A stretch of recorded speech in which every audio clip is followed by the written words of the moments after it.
I'm going to give you some free drywall tips. Select the right drywall screws. Traditional wood screws will start to rust, so we never use these when we're dealing with drywall. Select the right bit. Posi 2 bits are designed for wood screws. Phillips bits are designed for plasterboard screws.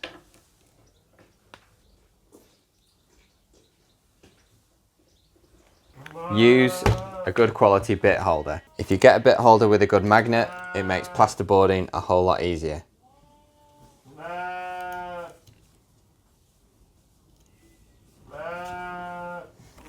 Don't screw too close to the edge of your plasterboard. Set your drill to the slowest speed to help you get the plasterboard screw in to the right depth.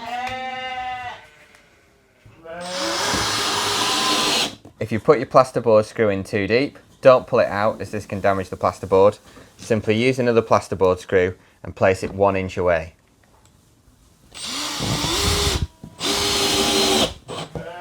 To check the plasterboard screws flush, run over the surface with a straight edge or a piece of wood. Always place your drywall screws opposite each other and position your drywall screws every 6 inches or every 150 millimeters. Always tack your drywall first and then add all your drywall screws along the seam. When both boards are next to each other, as you put a screw in close to this edge, it won't force the plasterboard outwards as the next board is preventing it. If you've learnt something from this video, drop us a like. Happy plasterboarding.